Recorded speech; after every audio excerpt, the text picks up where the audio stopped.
Programme realty sector की सबसे बड़ी खबरों के साथ हम फिर हाजिर हैं ताकि आप ले सके अपने रियल एस्टेट खरीदारी या निवेश के लिए इन्फॉर्म डिसीजन। आप देख रहे हैं रियल एस्टेट टीवी, मैं हूं कविता कृष्णन। आज देखेंगे गुड़ी पाड़वा में मुंबई मार्केट में हो रही है ऑफर्स की बरसात।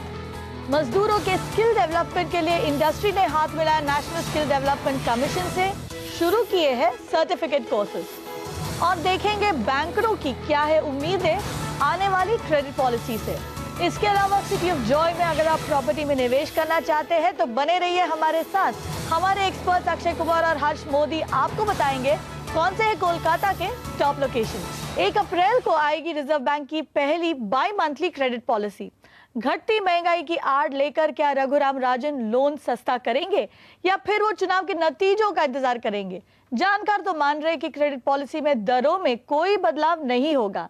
HDFC के वाइस चेयरमैन के मिस्त्री की भी कुछ ऐसी ही उम्मीदें हैं। Interest rates have peaked. I don't expect any rise in rates from these levels. What drove higher interest rates? What drove higher interest rates was inflation. अभी इन्फ्लेशन ही जो कंट्रोल में आ रही है तो the very root cause of high interest rates is not there. Food prices have started getting lower, inflation numbers have started getting lower, and therefore my view RBI will start looking at lowering interest rates in the second half of the year. जो अभी जो policy आएगी इसमें I think status quo will be maintain. That's my view. I don't see rates being cut, but I see a reasonably strong chance of the rate cycle getting or the rate cuts process starting sometime in June, July, in that period. के मिस्त्री से हमने property में निवेश के बारे में भी चर्चा की। उनके मुताबिक निवेश के लिए अभी शानदार मौका है और जिन्हें रहने के लिए घर खरीदना है उनके लिए भी ये राइट टाइम है। अगर रेजिडेंशियल हाउसिंग अगर आप देखने गए तो I will give you my own example. For 20 years or 25 years I waited to buy house thinking कि हाउस प्राइसेस नीचे आएंगे, कभी नीचे आए ही नहीं. They just kept going higher and higher. So my advice to anybody wanting to buy a house is whenever you feel that the house is right, the builder is good, your family likes the house, please go and buy a house. कुछ होने वाला नहीं है. No, you could see a little decline in prices here and there, but you will not see any big crash happening in property prices. और खरीदारी के लिए शुभ अवसर भी है। आने वाले सोमवार को तो महाराष्ट्र में लोग अपने नए साल की शुरुआत करेंगे, गुड़ी पाड़वा मनाएंगे। माना जाता है कि ये घर खरीदने के लिए बेहद अच्छा दिन होता है और फाइनेंशियल ईयर एंड में सेल्स बूस्ट करने की कोशिश कर रहे बिल्डर ये मौका चूकना नहीं चाहते। मुंबई के प्रॉपर्टी मार्केट में किस तरह के ऑफर्स मिल रहे हैं ये बताने के लिए हमारे साथ जुड़ रहे हमारे सहयोगी अभिषेक तेलंग। अभिषेक, बताएं किस तरह के ऑफर्स दे रहे हैं मुंबई में बिल्डर्स? देखिए, हर साल की तरह इस बार भी बिल्डर्स गुड़ी पाड़वा के शुभ मौके को भुनाने की पूरी तैयारी में है। नॉर्मल ऑफर्स तो चल ही रहे हैं जिनके चलते नया मकान खरीदने या बुक कराने पर स्टैंप ड्यूटी और रजिस्ट्रेशन फीस में बिल्डर्स अपनी तरफ से काफी रियायत दे रहे हैं। जो नए लॉन्चेस हैं उनमें कीमत आपको 15 से 20% तक कम मिल जाएगी।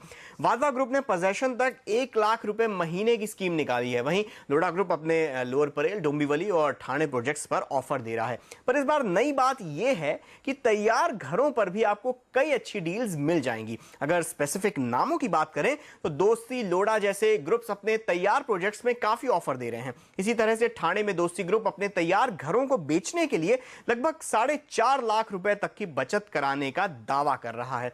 कई डेवलपर्स लॉटरी स्कीम्स भी दे रहे हैं, जैसे रवि ग्रुप को अपने प्रोजेक्ट की बुकिंग में लकी ड्रॉ करवा रहा है। अगर आपकी किस्मत अच्छी रही तो आप एक के साथ एक मकान मुफ्त में भी पा सकते हैं। मोहन ग्रुप भी लकी ड्रॉ करके 3 लकी विनर्स को आधे दाम पर मकान दे रहा है। अब यहां मैं एक बात बताना चाहता हूं कि इस बार गुड़ी पाड़वा कोइंसाइड कर रहा है फाइनेंशियल ईयर एंड के साथ। अब ऐसे में पिछले कुछ सालों से रही कमजोर सेल्स के मद्देनजर डेवलपर्स ये हर कोशिश कर रहे हैं कि कम से कम अकाउंट बुक्स में तो अच्छी सेल्स के आंकड़े नजर आए। इसी कारण से आपको इतनी सारी डील्स इस बार देखने को मिल रही हैं। शुक्रिया अभिषेक इस जानकारी के लिए।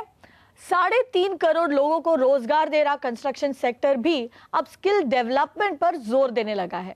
उम्मीद है कि इससे सेक्टर में एफिशिएंसी बढ़ेगी और खरीदार को कम वक्त में बढ़िया प्रोडक्ट मिल सकेगा। साथ ही लेबरर को अपने काबिलियत का सर्टिफिकेट और बेहतर आमदनी मिल पाएगी। अब तक नेशनल स्किल डेवलपमेंट कॉर्पोरेशन की मदद से कुछ 60,000 लोगों को ट्रेन किया जा चुका है और साल भर में अब 3.5 लाख मजदूरों को ट्रेनिंग देने की उम्मीद जताई जा रही है। अब कंस्ट्रक्शन सेक्टर का हर मजदूर बनेगा ट्रेड्समैन। उनकी ट्रेनिंग होगी, सर्टिफिकेट मिलेगा और अपनी काबिलियत और परफॉर्मेंस के हिसाब से वो मांग पाएंगे आमदनी। कंस्ट्रक्शन सेक्टर, जिसका रियल एस्टेट भी एक बड़ा हिस्सा है, उसने मजदूरों के स्किल डेवलपमेंट के लिए पहला कदम उठाया है।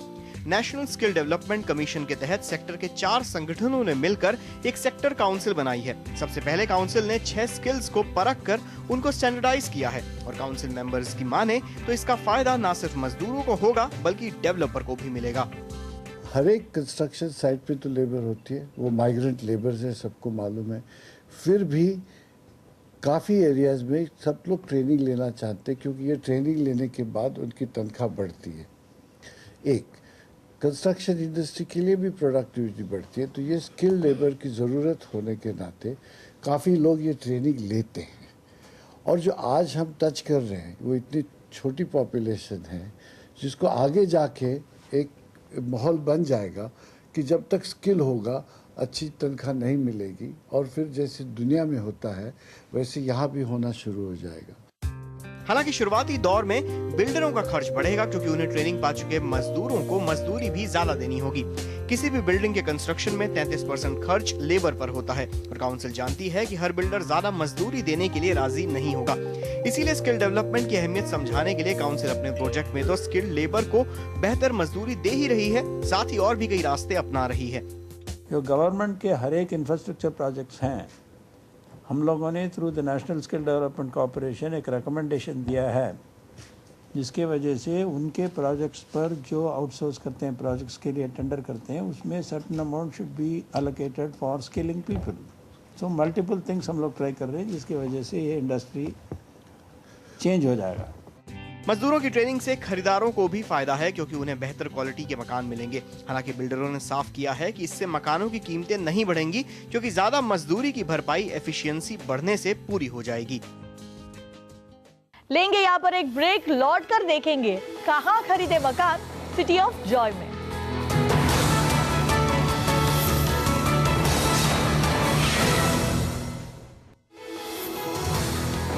वेलकम बैक, आप देख रहे हैं रियल एस्टेट टीवी। हुगली नदी के किनारे बसी है पश्चिम बंगाल की राजधानी कोलकाता। ये उन चुनिंदा शहरों में से एक है जहां रियल एस्टेट बूम के दौरान कीमतों में बहुत ज्यादा बढ़ोतरी नहीं हुई थी।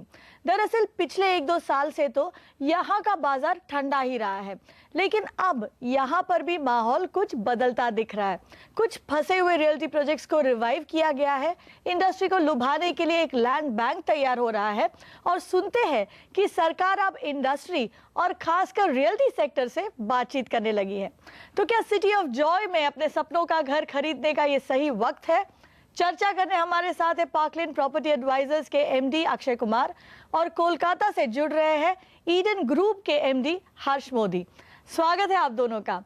अक्षय, ये बताइए, जो ग्रोथ हमने पुणे में, कोलकाता, एनसीआर में, मुंबई और बेंगलुरु में वगैरह देखा था, वो ऐसे लग रहा है कि कोलकाता मिस कर गया है। क्या ये कहना सही होगा? बिल्कुल सही होगा जी। जो हमने हिस्टोरिकली देखा है, कलकत्ता तो हमेशा पीछे ही रहा है और स्टेट का रेपुटेशन जो है ऑलवेज नेगेटिव ही रहा है। बीच में थोड़ा सा इनकरेजमेंट मिला, आईटी आई, वहाँ पे थोड़ा सा एक्शन हुआ कलकत्ते में, और फिर जब गवर्नमेंट जो आई है, जो इस वक्त है, उसकी वजह से फिर थोड़ा ढीला हो गया है। अब थोड़ा सुनने में आ रहा है कि गवर्नमेंट फिर प्रोएक्टिव हो रहा है। जी हर्ष, यहाँ पर ये बताइए इसकी वजह क्या है? क्या ये जो अर्बन लैंड सीलिंग पॉलिसी अभी भी पश्चिम बंगाल में लागू है, क्या ये एक डेटरेंट है? अर्बन लैंड सीलिंग डेफिनेटली एक डिटरेंट है। उससे लाइक काम को स्केल करने में और आगे बढ़ाने में इट्स क्वाइट एन ऑब्स्टिकल। तो a lot of the states, most of the states have repealed this law and Calcutta still does have it. इसमें जो परेशानियां हैं they are related to कि कितनी ज़मीन एक कंपनी या एक एंटिटी या एक इंडिविजुअल खरीद सकती है। सो उस पर एक लिमिट है जिससे लार्जर स्केल प्रोजेक्ट्स और इवन मीडियम स्केल प्रोजेक्ट्स को अक्वायर करने में और एग्जीक्यूट करने में थोड़ा पेपर वर्क बहुत ज़्यादा लगता है और जी there are more logistical challenges. मैं एक बात यही करना चाहूंगा कि अर्बन लैंड सीलिंग जो है, जो था पहले, वो ऑलवेज टाइम कंज्यूमिंग प्रॉब्लम था। उसकी वजह से कभी प्रोजेक्ट कभी स्टॉप नहीं हुआ, डिले जरूर हुआ। और कलकत्ते में भी जो देखा जा रहा है कि अर्बन लैंड सीलिंग एक स्ट्रॉन्ग ऑब्स्टिकल नहीं है, एक डिले फैक्टर है और कॉस्ट फैक्टर है। हर्ष, माना जाता है कि कोलकाता में कम डिमांड डेवलपर की सबसे बड़ी समस्या है। आपका एक अफोर्डेबल मार्केट है और एक प्रीमियम मार्केट है। जो मिडिल इनकम हाउसिंग के खरीदार है वो जनरली राज्य से बाहर निकल जाते हैं नौकरी के लिए, क्या ये सही है? कुछ हद तक सही है, लेकिन यहाँ भी जैसे पहले आपने कहा था आईटी इंडस्ट्री आई है और PSU industries and steel and mining industries का यहाँ पे काफ़ी they are present in a big way and there are also ITC के बहुत सारे operations यहाँ हैं. There are some big corporates, the old corporates, who still have a majority of their operations here. Ji. And because it's a gateway to the northeast and it's the biggest and most prominent city in the eastern region, we are looking at a good growth graph in the future. जी, पर शहर में काफी कुछ हो भी रहा है। एक मेट्रो का एक्सपेंशन किया जा रहा है। क्या इससे नए प्रॉपर्टी हॉटस्पॉट्स उभर कर आएंगे? अक्षय, आपके हिसाब से कौन से जगह हैं जहां पर कनेक्टिविटी बढ़ेगी जिस वजह से मार्केट डेवलप होगा? देखिए, मेट्रो के बारे में बातें ज्यादा हो रही है और काम कम हो रहा है, जैसे बाकी देश में भी होता है। तो मुझे ये लगता है कि मेट्रो का जो इम्पैक्ट होगा अगले 2-3 साल में होगा, जब थोड़ा एक्चुअल ग्राउंड वर्क होगा और मेट्रो एक्सटेंशन शुरू हो जाएगी। मेट्रो तो है ही, कलकत्ता में पहले शहर था जिसमें मेट्रो आई थी। ऑलवेज मेट्रो के आने से मार्केट्स ऑलवेज इंप्रूव होते हैं, कनेक्टिविटी और ट्रेन आने से लोगों को आसान हो जाता है। तो जहाँ पे भी मेट्रो जाएगी, जो भी प्रोमिनेंट स्टेशन होंगे, वहाँ पे रियल एस्टेट मार्केट पे पॉजिटिव इम्पैक्ट जरूर आएगा। ऑलरेडी हमने देखा है कि जमीन की कीमतें वहाँ पे बढ़ चुकी हैं और डेवलपर जो प्राइसेस मांग रहे हैं वो थोड़े हाई हैं, पर मेट्रो डिलेड है इस वक्त। हर्ष, आप तो कोलकाता में ही रहते हैं, ये बताइए कौन से इलाकों को सबसे ज्यादा फायदा होगा मेट्रो के एक्सपैंड होने से? जैसे साउथ कोलकाता में जो डायमंड हार्बर रोड के अलोंग साइड एरियाज हैं, Behala, Joka, Thakurpukur and the areas extending beyond these localities, इनमें मेट्रो की कनेक्टिविटी अभी काफ़ी काम भी ज़ोर से चल रहा है। तो इसमें काफ़ी बदलाव आएगा, इम्पैक्ट काफ़ी होगी इसमें। और नॉर्थ कोलकाता में क्योंकि Salt Lake and Rajarhat are already, Salt Lake is a mature market and Rajarhat अभी डेवलप हो रहा है, तो मेट्रो से उसे और बूस्ट मिलेगा। जी, तो अक्षय, इन्होंने तो कुछ मार्केट्स गिना दिए, आपके हिसाब से कौन से सबसे हॉट लोकेशंस कोलकाता में? न्यू राजाहाट डेफिनेटली, वहाँ पे एयरपोर्ट की तरफ भी है, इमर्जिंग लोकेशन भी है, इस वक्त प्राइसेस थोड़े कम भी है, रीजनेबल है।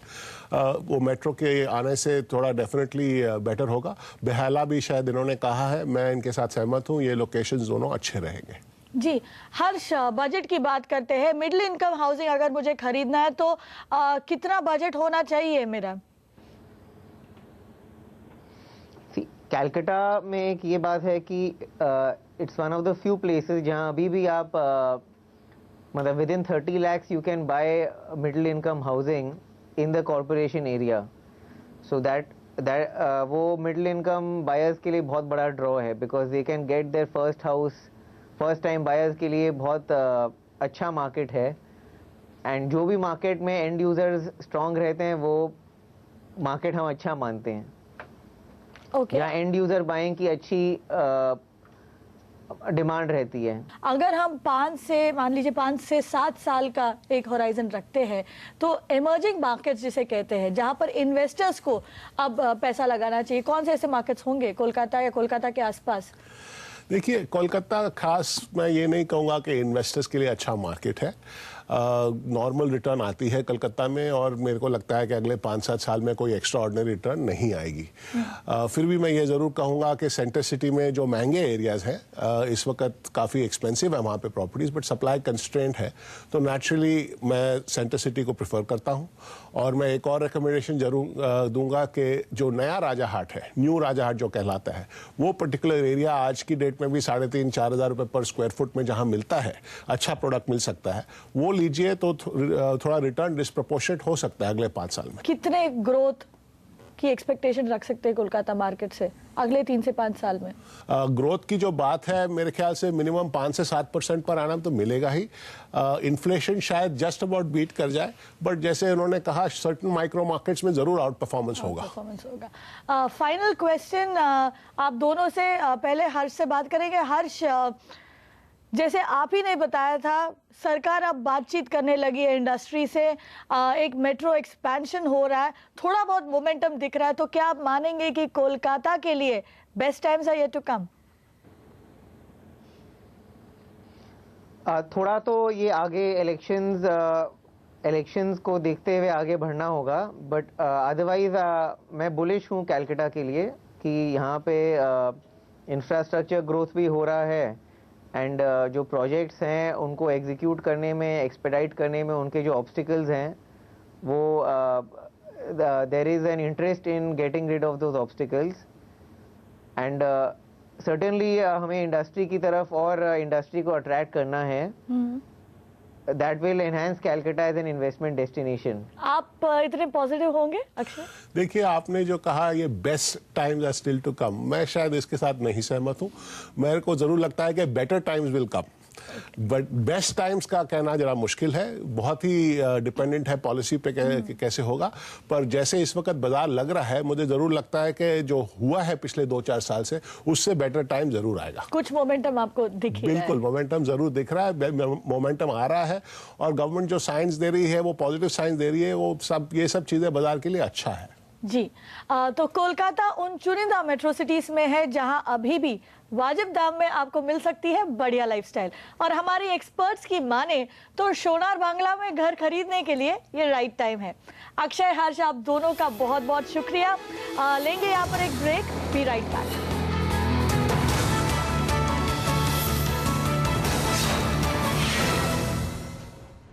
रियल एस्टेट टीवी में आपका स्वागत है।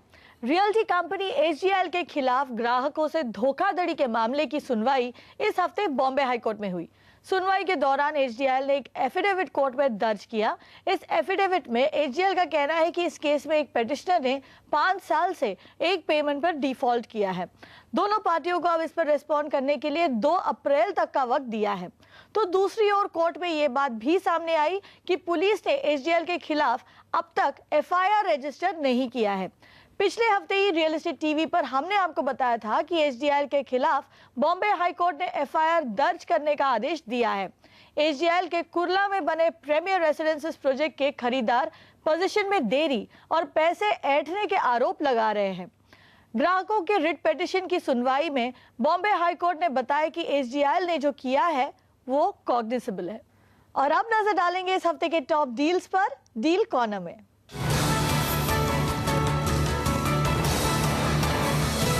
टाटा स्टील के मुंबई प्लॉट के लिए खरीदार मिल गया है। मुंबई की दिग्गज रियल्टी कंपनी ओबेरॉय रियल्टी ने 1155 करोड़ रुपए की बोली लगाई है। हालांकि यह सौदा रेगुलेटर की मंजूरी मिलने के बाद ही पूरा होगा। इस जमीन के लिए कल्पतरू प्रॉपर्टीज और टाटा ग्रुप की कंपनी टाटा हाउसिंग भी दौड़ में थी। हम आपको बता दें कि इस जमीन के लिए शुरुआत में रियल्टी कंपनियों ने मंजूरी न होने के चलते खास दिलचस्पी नहीं दिखाई थी। टाटा स्टील की बोरीवली मैन्युफैक्चरिंग यूनिट 2009 में बंद कर दी गई थी। रियल एस्टेट टीवी में इस हफ्ते इतना ही। अब वक्त है कि हम आपसे विदा लें, लेकिन चलते चलते देखेंगे मिकी माउस और डिज्नीलैंड के बनाने वाले वॉल्ट डिज्नी का मकान, जो फॉर सेल है सिर्फ $9 करोड़ के लिए। लॉस एंजलिस के बेवर्ली हिल्स इलाके में 4 एकड़ पर बनी इस प्रॉपर्टी में वॉल्ट डिज्नी ने अपने स्टीम इंजन के लिए एक टनल भी बनाया था। इसके अलावा इस मकान में 8 बेडरूम्स और 17 बाथरूम्स हैं, एक wine cellar, theatre, 3 bars, library, swimming pool, pool house, tennis court और जिम भी है। तो आप देखिए वॉल्ट डिज्नी का मकान और हम करेंगे गुड बाय।